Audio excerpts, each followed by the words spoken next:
And turning now to Capitol Hill, where lawmakers are taking a stand against China's state-sponsored live forest organ harvesting. That is, the Chinese Communist regime's systematic practice of forcibly taking organs from living prisoners of conscience to sell for transplant. The House voting to condemn this tonight. NTD's Melina Wisecup is on Capitol Hill with more details. Melina, what can you tell us? So the realization that the Chinese Communist Party has been involved in forcibly taking organs from prisoners of conscience first emerged more than a decade ago, and since then many local cities around the U.S.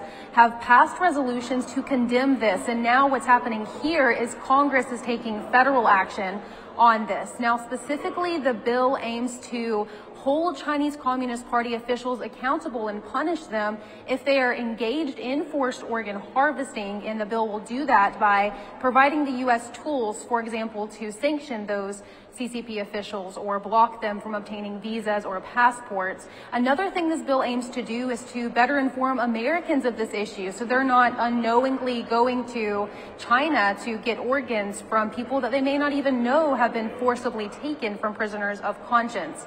Now, earlier we did speak to the lead sponsor of this bill, Congressman Chris Smith, who has been working on this issue here in Congress for more than 25 years. He goes into more depth on the issue. We'll play that interview now for you.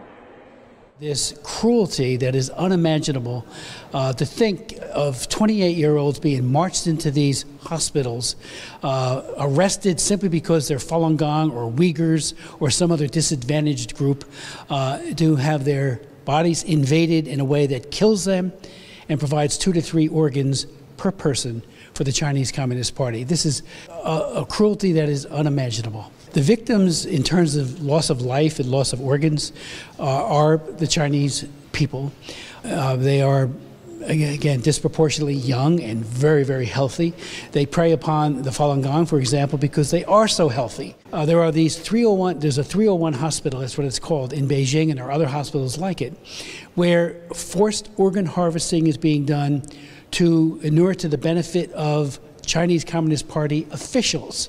So if Xi Jinping himself needs a new heart or liver or lungs or anything else, he will go to that hospital and he will get the organs from someone that he despises, which are the Falun Gong and Uyghurs and others that they have on the hate list. I mean, that just bespeaks again, another level of cruelty that most Americans need to know about. Why do you think it has taken Congress so long to act on this? Great question. A lot of it has to do with disbelief. A lot of people do not think that this is really happening, just like they don't think the other human rights abuses are happening either. The State Department does a modest amount of reporting, but I don't see any linkage to actual policy. Where is the president, the secretary of state, right on down the line, but starting with the president and the vice president, raising this face-to-face with Xi Jinping and their interlocutors as they meet? Have you heard of it? I haven't.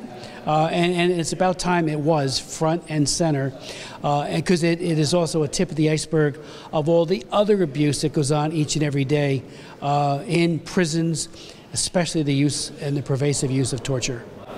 Thank you, Congressman. Thank you so much. Now, this bill did gain support from Republicans and Democrats.